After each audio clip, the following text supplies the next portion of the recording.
नमोस्तु। महाराज जी, आज हम आहारचर्या के लिए जब शिविरार्थी जा रहे थे तो हमारे गुरुवर के चरणों में त्रैवार नमोस्तु। महाराज जी, आज हम आहारचर्या के लिए जब शिविरार्थी जा रहे थे तो हमारे साथ में एक नन्हा शिविरार्थी था और उसे देख करके अन्य समाज के 4-6 महिलाएं खड़ी थीं तो वो आपस में बात कर रही थी कि जे महाराज जी को आए यहाँ पे कितने दिन हो गए। तो दूसरी बोली अभी 2 महीना हुए हैं। 2 महीना में कहीं बाबा जी ने बहुत साधु बना दे, गई 8-8 साल के साधु बना दे। तब हमारे मन में एक बात आई कि फकीरी में मजा जिनको अमीरी क्या बेचारी है। जो फकीरी का मजा है, मैं पहली बार ही शिविर में आया हूं और पहली बार में मैं तो दिन, महीना, तारीख और मोबाइल नंबर सब भूल गया। और मैं 4 पंक्तियां बोलना चाहता हूं, महाराज जी अनुमति चाहता हूं। इसके बाद जिज्ञासा रखते हैं।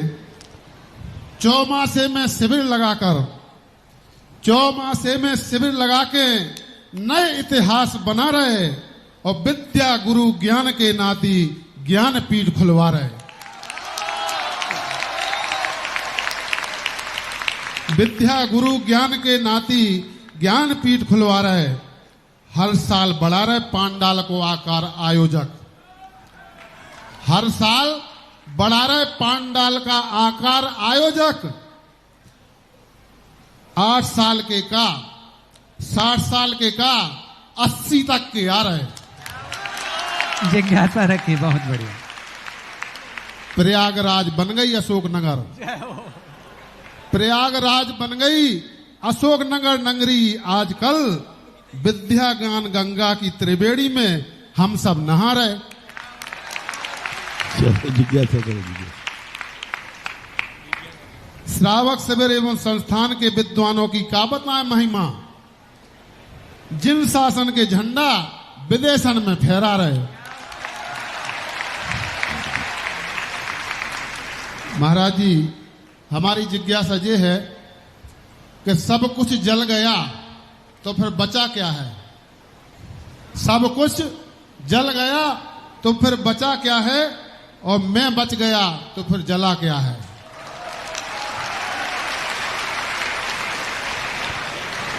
यही बात है। देखो, शिविर में एक 86 साल सबसे बड़ी उम्र वाले व्यक्ति कौन है? 86 साल का कोई व्यक्ति है।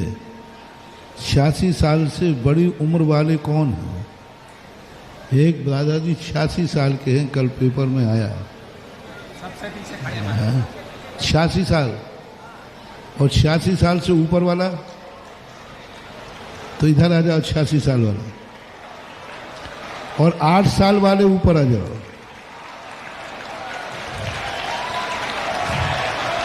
देखो, तालमेल देखना कहाँ है इस शिविर का। कहाँ 8 साल और कहाँ 86 साल।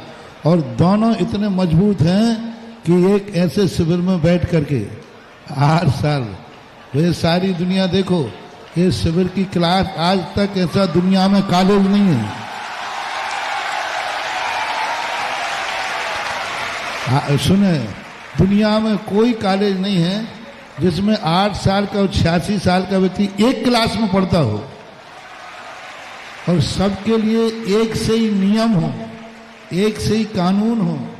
छोटों के लिए कुछ अलग से व्यवस्था हो, बड़ों के लिए कुछ अलग से व्यवस्था हो। ऐसा कोई नहीं। सब देखो, 86 साल वाले भी अपने पड़ पोते को साथ में ला रहे हैं। देखो, ये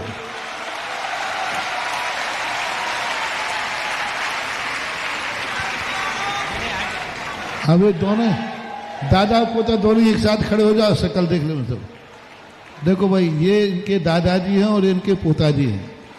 अब बताओ, दोनों एक सा नियम पाल रहे, दोनों एक टाइम खा रहे शाम को, दोनों ध्यान कर रहे, दोनों 6 ढाला पढ़ रहे।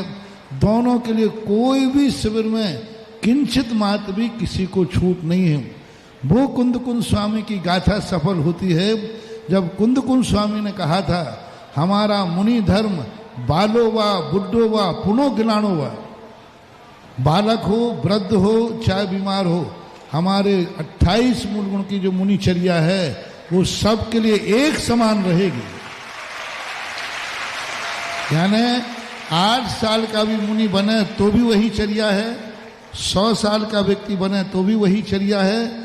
जो कुंद कुंद ने 2000 वर्ष पहले टिकी थी, आज वो इस शिविर में देखने आ रही है कि 86 साल की भी वही चर्या है और ये 8 साल की भी वही चर्या है। दोनों आप देख सकते हैं। बस कुंद कुंद स्वामी को नमोस्तु करता हूं कि आपकी भावनाओं को शिविरार्थियों ने कम से कम शुरुआत कर दी है कि एक दिन ऐसे भी स्थिति बनती है। बहुत आशीर्वाद। गुरुदेव देखिए, अच्छा शीर्षासन लगा रहा है, शीर्षासन 86 साल की उम्र में लगा रहे हैं।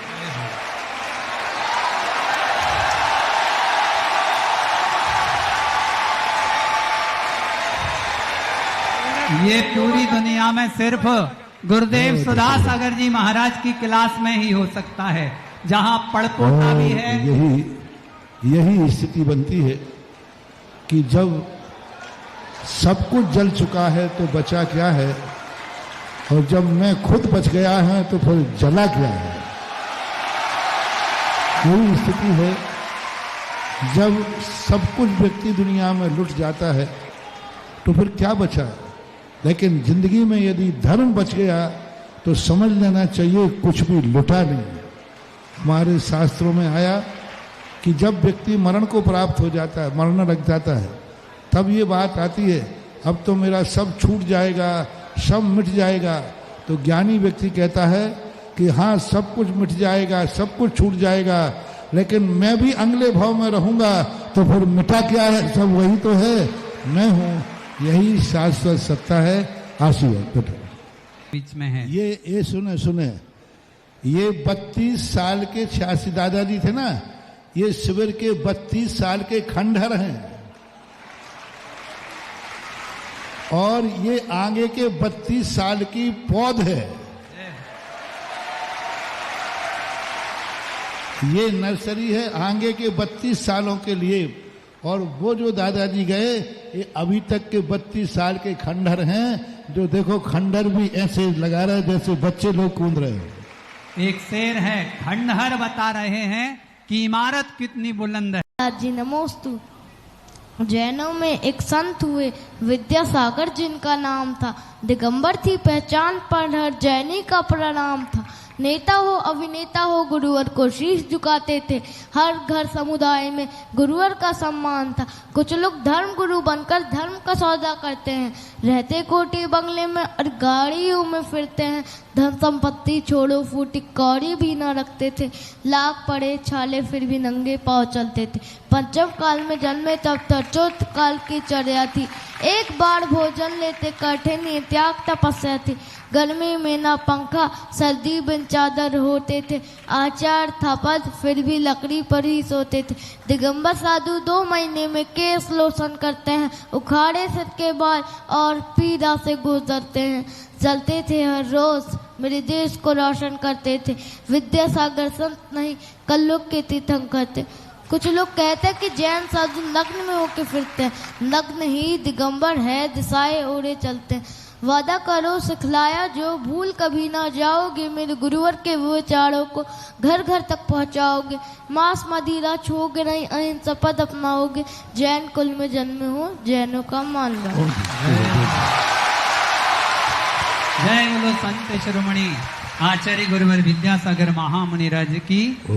अनिल जी